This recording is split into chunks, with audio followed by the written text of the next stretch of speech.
menandakan bahwa konsentrasi atau jumlah yang titran atau yang atas sama yang bawah itu sama, ya. Kalau sudah praktikum harusnya paham ya. Dan nanti akan dilebih pahamkan lagi saat praktikum di MPA ya. Di MPA ini nggak ada, kalian praktikum organik dulu ya. Jadi setengah semester awalnya kalian praktikum organik dulu, nanti titrasi itu akan ada di setelah UTS ya. Nah, adalah persyaratan dalam pemilihan metode titrimetri atau eh, volumetri ya. Reaksinya harus sederhana ya. Untuk zat anorganik berupa reaksi ion dan untuk zat organik merupakan reaksi molekular ya. Sama kayak NaOH sama HCl tadi merupakan kategori reaksi ionik ya. Reaksi harus berjalan cepat ya, nggak boleh lelet ya. Gimana indikatornya bekerja ya? Kok berubah warnanya lambat sekali? Oleh karena itu reaksinya untuk menggunakan syarat menggunakan metode titrasi untuk menentukan jumlah ya. Ini kan lagi analisis kuantitatif ya. Titrasi kan analisis kuantitatif ya, berapa banyak kadar yang kalian ingin ketahui itu kan pakai titrasi. Nah, syarat untuk menentukan berapa jumlah banyaknya ya ini. Caranya adalah salah satunya reaksinya mesti sederhana, kemudian reaksinya berlangsung cepat ya. Terus dalam kasus reaksi lambat dapat digunakan katalis ya. Kalau misalnya ternyata kita tahu dalam proses misalnya ternyata kalian, Pak, saya nggak mau Pak pakai instrumen mahal. Bisa nggak saya pakai titrasi? Ya bisa aja. Terus kalian amati ternyata lambat tuh berubah warna. Berubah kok Pak.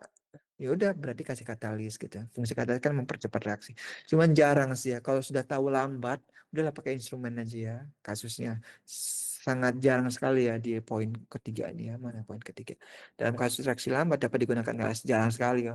Kan cuman ini kan untuk menentukan berapa jumlah banyak yang mendingan masukin ke instrumentasi aja ya, masukin ke metode instrumentasi aja. Reaksi harus stoichiometri, tidak terjadi reaksi samping ya, harus satu tahap ya. Jadi tidak ada reaksi berikutnya ya. Reaksi reaksi hanya satu reaksi MBS-nya hanya satu aja mula-mula bereaksi setimbangnya. Jadi kalian tambahin A plus B jadi C sama D, dah stop di situ aja. Tidak ada CJ-nya itu bereaksi atau C ditambah dengan A atau reaksi sisa dari A kan pasti ada reaksi pembatas dan reaksi sisa ya. Reaksi sisa yang tidak bereaksi dengan produk hanya satu stoichiometri ya, gitu ya. Zat-zat lain dalam lautan sampel tidak boleh ikut bereaksi ya. Nah, ini yang tadi bilang ya, tidak ada reaksi samping ya. Zat-zat lain dalam lautan sampel tidak boleh ikut bereaksi. Harus memiliki sifat terjadi perubahan yang sekonyong-konyong ya, itu sama ya, cepat ya, sama kayak poin keduanya. Sekonyong-konyong itu mendadak di sekitar titik ekvivalen. Jadi kalau misalnya udah dekat-dekat berubah ini harus dekat-dekatnya ekivalen ya, secara teoretik kan kita bisa tahu sih kalau kalau kalian nambahin 10 mili 1 molar, ini 1 molar ya, 10 mili dan molar deh, normal ya, 10 mili 1 normal HCl akan sama dengan 10 mili 1 normal NaOH ya. Akan sama tuh, sama-sama 10 milimol. Intinya sama-sama kalau di M1V2, M1V1, M2V2 itu mesti sama nilainya. Itu pasti ekivalennya harus sama gitu ya. Dan deket-deketnya titik ekivalen, kita kan bisa tahu tuh, oh berarti pasti 10 kok, berarti harusnya di 9,9 saat penambahan deketnya 9,9, kalian tetesin 9,9, ini pasti di deket-deketnya titik ekivalen nih. Berarti kita harus pelan-pelan ngeluarin titrannya ya, pentiternya. Dikit, dikit, dikit, dikit, oh udah berubah gitu ya. Nah, kalau kalian sudah sering titrasi, pasti tahu tuh. Hanya itu saya dulu sempat hampir hampir nyaris 2 tahun ya. 2 tahun kurang saya kerjanya titrasi terus ya. Saya sudah hafal ya. Saya sudah hafal, oh ada di sekitar 15 milian kok pentiternya itu yang ditambahin. Jadi saya awalnya itu sudah saya kasih 10 mili, nggak perlu saya aduk-aduk lagi ya. 10 mili langsung drot gitu kan. Drot netesnya kayak ngucur kayak mandi gitu ya. Brut gitu kan airnya. Dah 10 mili. Tapi udah dekat-dekatnya 11, 12, malu saya tetes sedikit-dikit. Nah, karena kita tahu mendadak ya. Di dekat itu pasti terbentuk ekivalen ya antara pentiter sama sampelnya ya. Ya gitu. Paham ya yang poin keberapa ini? Ini ada berapa poin sih? Satu, dua, tiga, empat, lima, enam. Di poin ke-6 ini gitu. Kita pasti bisa menghitung secara teoretik M1 dengan persamaan M1 V1 sama dengan M2 V2 gitu ya. Harus memberikan indikasi ya, adanya indikator. Titik akhir harus tajam. Titik akhir itu harus tajam, yaitu perubahan warna ditandai dengan perubahan warna. Kalau pakai indikator PP itu kalau ungunya yang pink, bukan ungu ya, pink yang bagus itu ya pink yang tipis banget ya. Kan perubahan panel petalin itu kan dari tidak berwarna menjadi pink kan. Pinknya tahu ya, pink pink pekat ya. Nah, kalau dia asam itu tidak berwarna, kalau dia basah itu pink pekat, ya kan? Nah, yang bagus itu pink tipis ya, tipis sekali kayak apa ya? Kayak lipstick Wardah nomor 4 lah ya, nggak ada yang so tahu banget bapak ini. Nah, seperti itu. Klasifikasi reaksi eh klasifikasi reaksi dalam titrimetri. Sejauh ini ada pertanyaan? Saya minum dulu ya. Kalau ada pertanyaan, boleh.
Klasifikasi reaksi dalam titrimetri kita lanjutkan ya. Klasifikasi reaksi dalam titrimetri yang ada 4 ya. Ada dalam proses titrasi itu ada 4 jenis reaksi ya. Pertama reaksi netralisasi, reaksi pembentukan senyawa kompleks, reaksi pengendapan, reaksi oksidasi reduksi. Nah, netralisasi sendiri ada dua bentuk ya, ada asidimetri sama alkalimetri. Kalau asidimetri berarti ditambahkan asam ya, larutan standar berupa asam. Larutan standar itu yang atas ya, yang ada di buret ya. Itu kan yang kita ketahui berapa jumlah konsentrasinya ya. Itu yang disebut dengan larutan standar. Ya, kita sudah pasti tahu berapa konsentrasinya ya. Contohnya apa sih Pak? Ngapain sih Pak kita perlu titrasi nih? Analogi gini, kalian hasil sintesis ya, misal kalian sintesis eh, apa ya, sintesis atau isolasi ya, sintesis isolasi aja deh ya, isolasi lah ya, sama aja pokoknya produk ya, intinya bakal jadi produk. Kalian isolasi biji pepaya, misalnya. Jangan biji pepaya dong, biji mangga lah ya, biji duren lah ya, biji duren ya, biji duren lah ya. Biji duren kalian ekstraksi, kalian isolasi, kalian nambahin regen apalah tertentulah. Terus kalian sudah tahu nih berapa apa aja senyawanya. Oh, kalian ternyata ingin mengetahui senyawa flavonoid ya, golongan ada banyak ya golongan senyawa ya. Ada flavonoid, terpenoid, alkaloid. Ternyata kalian ingin dapetin senyawa golongan flavonoid. Yang kalian tahu bahwa senyawa tersebut bersifat asam, misalnya ya. Flavonoid kan juga banyak golongan juga bersifat asam atau basa. Flavonoid ternyata yang kalian dapat peroleh ini bersifat asam secara teoritik ya. Ya, bersifat asam.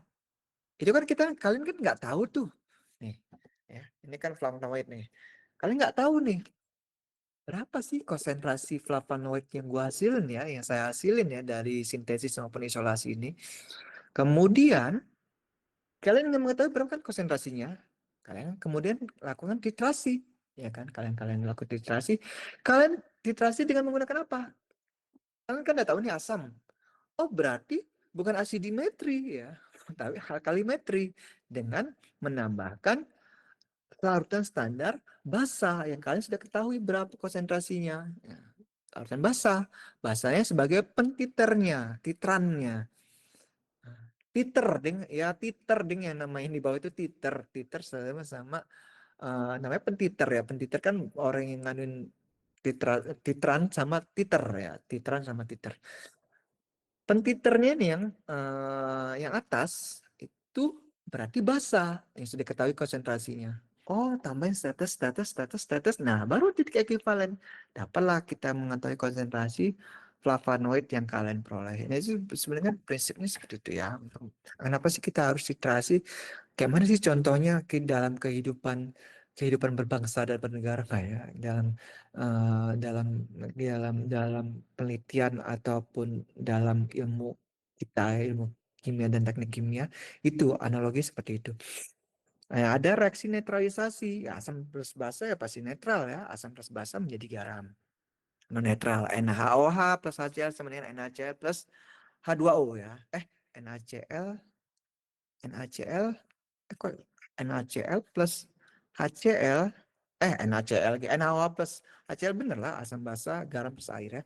Nah, asidimetri larutan asam, larutan standarnya berupa asam, sampel berupa basa atau garam basa. Alkalimetri berarti larutan standarnya yang atas berarti basa. Kenapa? Alkali kan ya basa ya. Kok bisa sih alkalimetri basa, larutan standar berupa basa? Ingat alkali, ada kata alkali. Ya, di sistem periodik unsur kan kita kenal sebagai alkali dan kita mengenal alkali, golongan alkali sama alkali tanah, ya kan? Golongan halogen ya, F itu. Alkali Na, LiNa, apalagi sih golongan alkali itu? Apa sih kok saya lupa? Heboh, bukan heboh negara ini dong. Haji Lina, kolornya robek sebelah friend. Haji HLINA K. Nah, golongan alkali atau golongan alkali tanah becak mengkasim gitu ya. Nah, berarti kan alkali berarti kan Na, ada Na ya OH. Namanya kan reaksi netralisasi asam atau basa ya pilihannya Na ya pasti NaOH gitu ya, basa gitu ya. Jadi penambahan sejumlah basa. Kemudian reaksi pembentukan senyawa kompleks. Nah, senyawa kompleksnya ada yang bisa tahu senyawa kompleksnya yang kayak mana sih? Ada yang bisa jawab? Apa yang disebut dengan senyawa kompleks? Kalau ada yang bisa, saya kasih uh, Ciki Taro. Izin Pak, Apa itu senyawa kompleks? izinkan diri nama saya M. Zaki Aradila dengan NIM 125280110 izin menyampaikan untuk senyawa kompleks itu menurut pandangan saya itu senyawa yang mengandung ion logam pusat yang terikat dengan molekul atau ion lain Pak melalui ikatan koordinasi. Cakep. Loh, pinter ya. Udah kayaknya kalian ini nggak usah nggak usah kelas deh, saya kasih slide aja ya, pinter-pinter semua nih kayak anak-anak dua. Semakin lama semakin pinter ya. Kalian ini bukan generasi SMA COVID kan ya? Kalian COVID-nya nggak, kalian SMA nggak COVID lagi kan ya? Nggak Tidak Pak, online-online saat yang SMP offline kan? Apa? offline, offline SMP Pak COVID-nya. Ya, ya SMP kan COVID-nya berarti kan SMA kalian SMA offline ya, SMA kelas ya, pinter-pinter semua ini ya. Nah, dah ya benar ya senyawa kompleks ya, senyawa yang tersusun lebih tepatnya senyawa yang tersusun dengan atom pusatnya berupa ion logam dan yang mengelilinginya ada ligan ya atau akseptor pasangan elektron ya. Akseptor eh donor pasangan elektron ya. Donor prinsipnya adalah asam basa eh, Lewis. Kalau pasangan elektron adalah Lewis ya. Kalau proton baru Bronsted-Lowry ya. Nah, itu adalah senyawa kompleks. Terbentuk senyawa kompleks. Contohnya apa sih, Pak? Contohnya biasanya logamnya logam transisi juga ya, golongan transisi, golongan golongan logam transisi, golongan B ya. Kalau di sistem periodik unsur dia 3B, 2B gitu ya. Seperti itu. Misalnya contohnya apa? CO, kobalt, kobalt, NO3, NO3 apa NO2 dong. Kobalt, NO2 dua kali. Kobalt kan berapa butuh butuh pasangan elektronnya seperti itu. Nanti kalian bisa lah googling ya apa itu senyawa kompleks gitu ya. Tapi seperti itu. Kompleks adalah ada atom pusatnya berupa logam transisi, contohnya kobalt, nikel, Fe, terus dikelilingi oleh ligan-ligannya. Ligan itu LIGAN ya.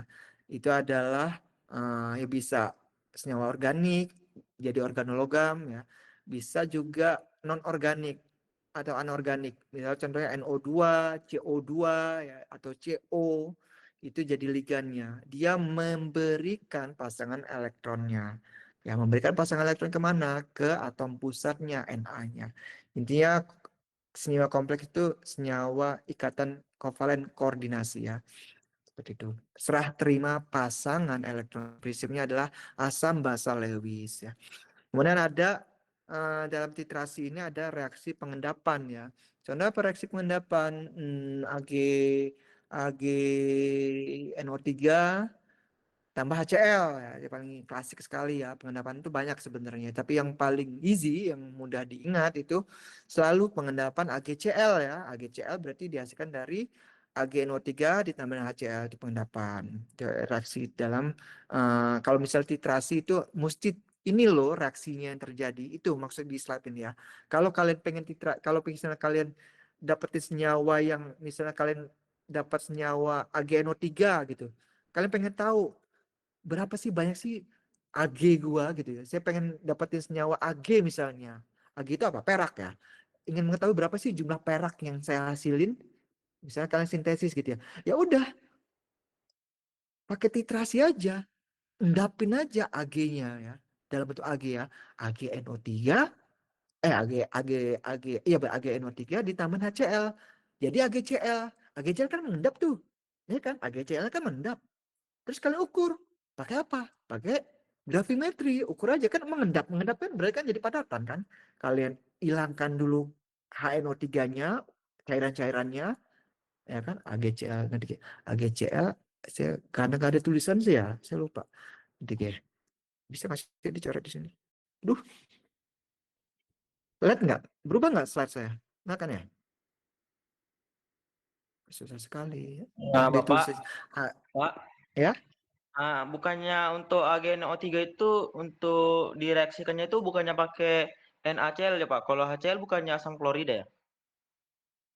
Eh, kayaknya AgNO3 ditambah NaCl ya kalau reaksi pengendapan NaCl, ya? Pak, bukan HCl. Oh, NaCl ya. Ya, Oke. Pak.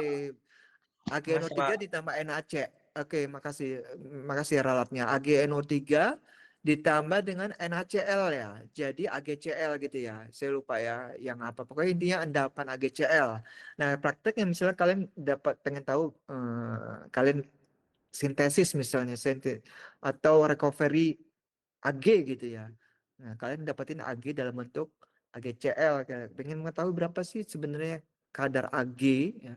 Nah, bisa pakai titrasi ya. Titrasi itu kan klasifikasi reaksinya ya ada empat ini ya, bisa pakai reaksi neutralisasi, pembentukan senyawa kompleks atau reaksi pengendapan.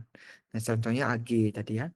Gitu ya. Ingin mengetahui berapa banyak sih Ag yang saya recovery, Ag yang bisa saya peroleh kembali atau saya peroleh dari sintesis gitu ya. Diendapin aja Ag karena prinsipnya pasti mengendap gitu ya. Itu contohnya Ag yang saya ingat ya. AgCl. Pokoknya endapan AgCl aja dari dulu ingatnya AgCl. Saya lupa. Makasih temannya yang sudah mengingatkan. Berarti bukan ditambah HNO3 ditambah dengan NO3 ya gitu. Kemudian ada reaksi oksidasi reduksi. Ini eh,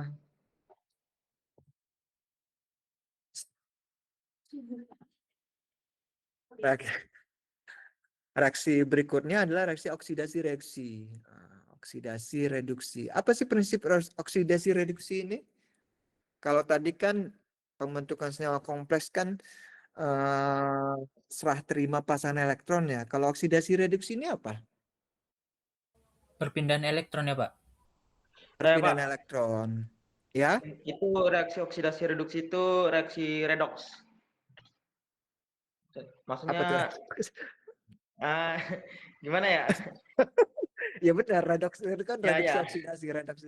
Peningkatan Maksudnya Pak, bilangan kayak oksidasi. misalnya nih suatu reaksi dilakukan secara bersamaan kan. Jika Nah, maksudnya dia jika salah satu zat mengalami oksidasi, maka zat lainnya itu mengalami reduksi gitu, Pak. reduksi ya, ada tertambahnya bilangan oksidasi ya, jadi ekvivalensinya bertambah gitu ya, intinya Na jadi Na plus, berarti nambah tuh biloxnya, bilangan oksidasinya dari yang 0 jadi plus 1 gitu ya. Paham sebenarnya kalian ini sebenarnya, cuman susah untuk menjelaskan. Dan yang susah ya jadi guru tuh ya, kita mendelivery sebenarnya kepala saya ini banyak ya, saya cuman mendeliverynya agak sedikit susah ini karena materi baru yang saya ajarin tahun lalu ini diajarin sama Bu Desi, cuman kebetulan Bu Desi lagi S3 ya, apa boleh buat, saya mesti ngajar. Dan ternyata saya ini latsar ya, latsar saya itu tuh kacau ya jadwalnya. Nanti nanti pas di MPA saya pas di organik saya jelasin deh masalah perkuliahan di minggu depannya. Ada pertanyaan nggak ada ya? Lautan standar, nih saya bilang tadi, lautan baku. Lautan standar itu sama dengan lautan baku. Atau lautan yang konsentrasinya tertentu. Ya, sudah diperoleh dengan akuratnya. Jelas ya. Bakal akan jadi standar ya untuk menentukan berapa banyak sih konsentrasi dalam sampel yang kalian peroleh. Gitu ya. Gimana mau nentuin konsentrasi Ag. Tadi kan kasusnya Ag ya. Gimana mengetahui konsentrasi AgNO3. AgNO3 sama bener dong, AgNO3 ditambahin NaCl ya. Jadi NaNO3 ya. Bagaimana kita mengetahui konsentrasi AgNO3 kalau NaCl-nya aja nggak tepat gitu ya. Nggak jelas gitu ya. Istilah kita kan mau menstandarkan, ingin mengetahui konsentrasi X, tapi dengan bantuan Y. Y-nya mesti tepat gitu ya. Itu makanya disebut sebagai larva standar. Sudah pasti konsentrasinya, sudah jelas gitu ya. Sudah pasti, sudah valid lah. Ada namanya larva standar primer dan juga larva standar sekunder. Tapi umumnya sulit sekali untuk menentukan larva standar primer karena syaratnya baik sekali ya. Ya, persyaratan untuk dijadikan larutan standar primer mana? Aduh, kok nggak ada? Nah, ya, standar syaratnya larutan standar primer itu bisa ditimbang ya. Dia cukup ditimbang saja, tidak ada reaksi samping, tidak ada terdekomposisi, tidak ada perubahan ya. Cukup ditimbang saja ya. Ya, larutan standar primer disiapkan dengan melarutkan sejumlah zat yang dijadikan standar tersebut dengan cara menimbangnya dan dilarutkan dalam air murni sehingga menjadi larutan yang benar-benar homogen. Itu cara pembuatan standar primer. Dan standar primernya susah ya. Biasanya biasanya yang biasa kita jual itu, yang kita buat itu sebenarnya larutan standar sekunder ya. Gitu. Karena susah ya. Maksud gini, apa sih Pak, susah terus Pak dari tadi susah terus. Primer itu ditimbang ya, cukup ditimbang aja. Ditimbang terus kalian larutin dengan pelarut yang sesuai, misalnya larutan standar primernya itu saya nggak apa lagi, contohnya CaCO3 misalnya, kapur misalnya CaCO3. CaCO3 kalian tambahkan air, kalian timbang CaCO3 itu 1 gram, udah jadi larutan standar tuh. Padahal faktanya nggak kayak gitu. Ada yang terdekomposisi lah, ada yang higroskopis lah. Jadi persyaratan menjadi larutan standar primer itu susah. Ya, biasanya kita buat atau membeli itu standar sekunder ya. Nah, ini adalah persyaratan zat yang dapat dijadikan larutan standar. Zat dengan kemurnian tinggi, ya, ngotornya rendah sekali ya, rumus kimia sama, zat kestabilan tinggi, tidak mudah terdekomposisi, saya sudah bilang ya, mudah dikeringkan dan ditimbang. Nah itu saya balik lagi, zat larutan standar sekunder itu distandarin dengan apa? Standar primer. Nah, makanya saya bilang standar primer itu lebih sulit lagi ya. Cukup ditimbang aja, cukup ditimbang, tambahin air, dah jadi standar primer dia. Syaratnya panjang, syaratnya banyak, bisa dijadikan sebagai standar primer. Gitu. Ya, paham ya? Ada 3 ya. Ada 3. Ada 3 level ya. Standar primer. Ini akan menstandarisasi larutan standar sekunder. Standar sekunder akan digunakan untuk menentukan konsentrasi sampel yang ingin kita ketahui konsentrasinya. Oke.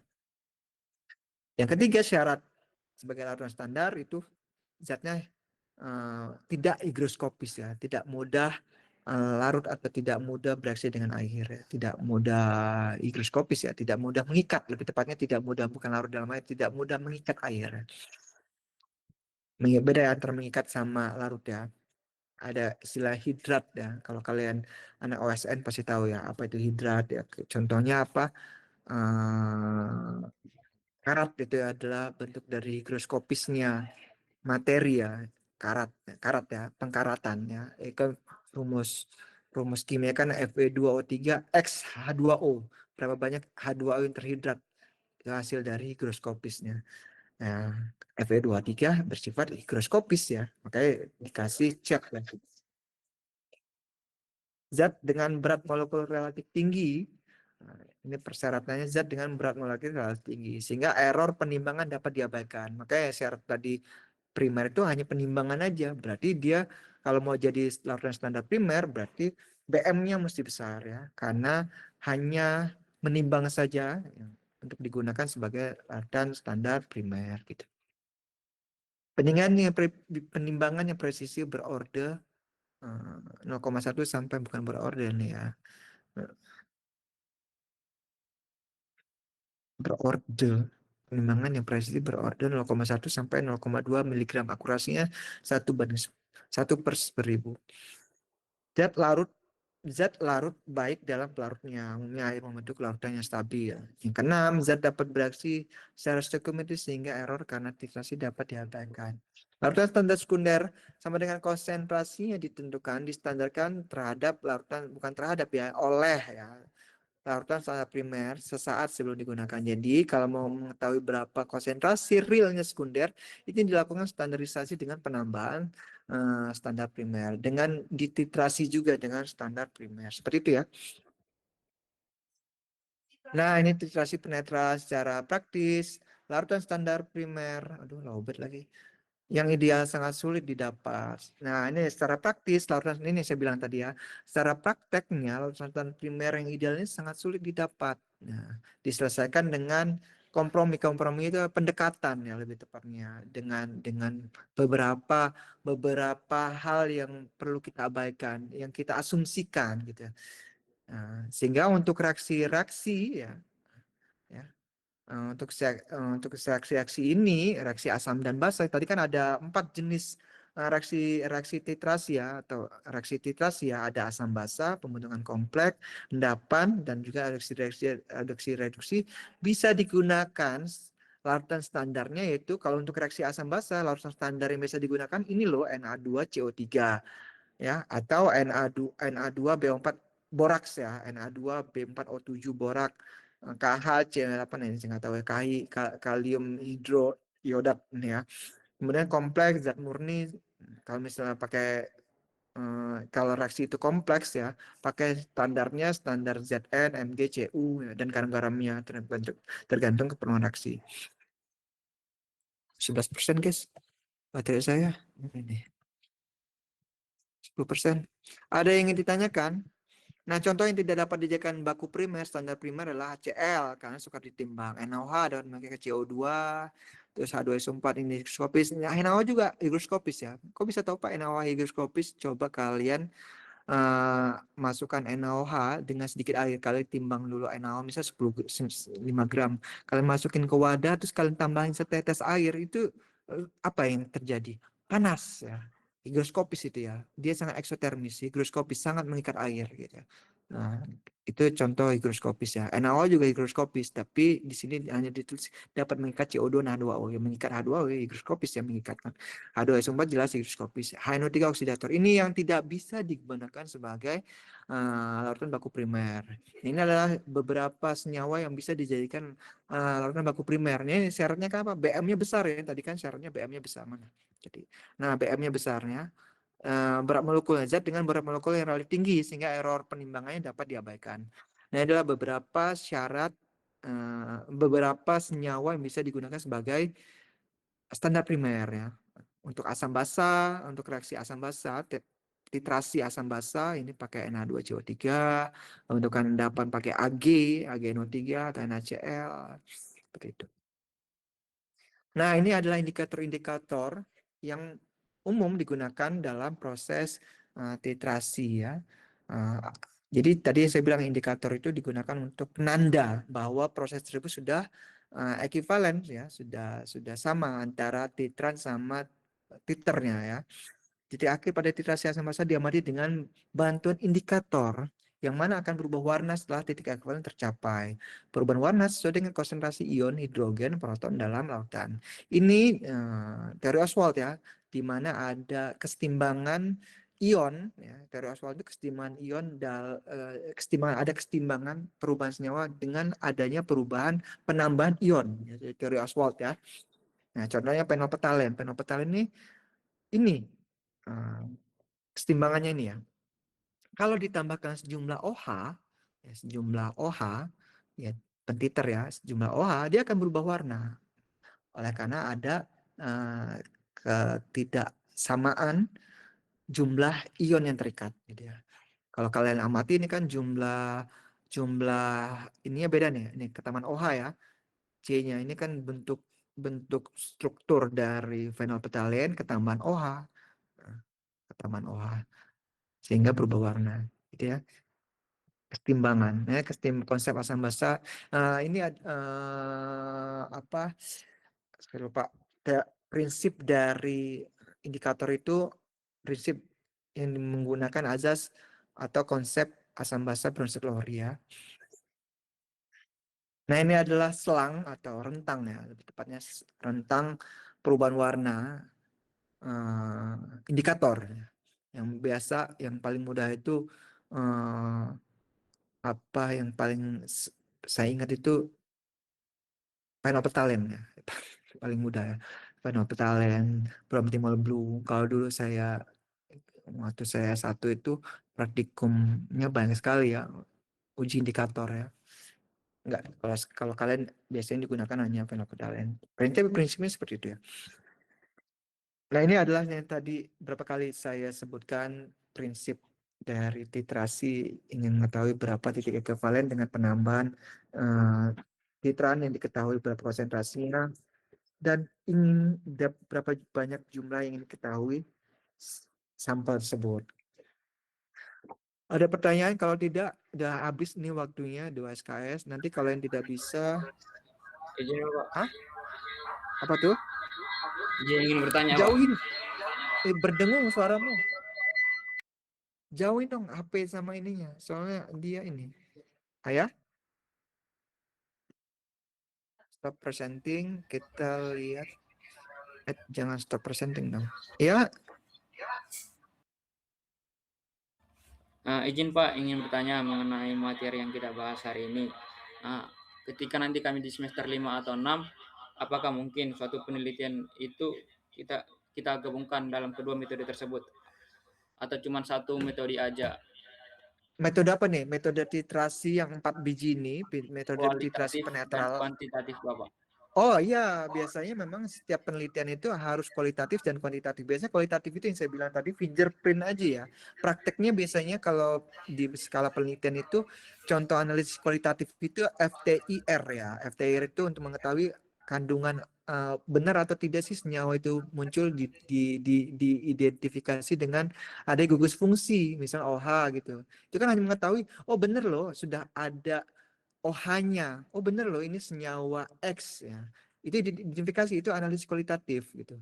Nah, kuantitatifnya apa? Pakai GCMS misalnya atau titrasi gitu. Untuk mengetahui berapa banyak sih sebenarnya senyawa X yang misalnya contohnya kalian mengisolasi atau mensintesis vitamin C ya, asam askorbat gitu ya.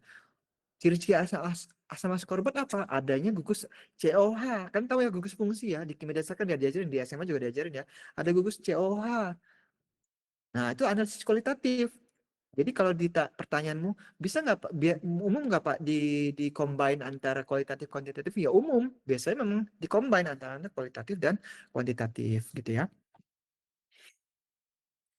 Mana tadi? Ada lagi pertanyaan? Sembari saya absensi, ada siapa aja yang bermasalah? Grup mana grup? NPA. Cuman dua ini aja ya? Oh, banyak. Oh, banyak sekali. Oke deh. Ini banyak ya? RA. Oke, nanti aja deh. Saya sendiri yang nganuin, gak usah kalian lihat. Ada pertanyaan lagi? Oke, kalau tidak pertanyaan, sebentar lagi kalian Zoom sosialisasi praktikum ya sama Bu Yunita. Nanti saya juga join. Nanti kita bertemu lagi jam 10 kelas MPA ya. Nanti linknya saya share lagi apakah berubah atau tidak dengan link perkuliahan organik pada pagi ini. Saya akhiri perkuliahan ya, kelas organik pada MPA pada pagi hari ini. Selamat pagi. Assalamualaikum warahmatullahi wabarakatuh. Waalaikumsalam warahmatullahi wabarakatuh. Terima kasih, Pak.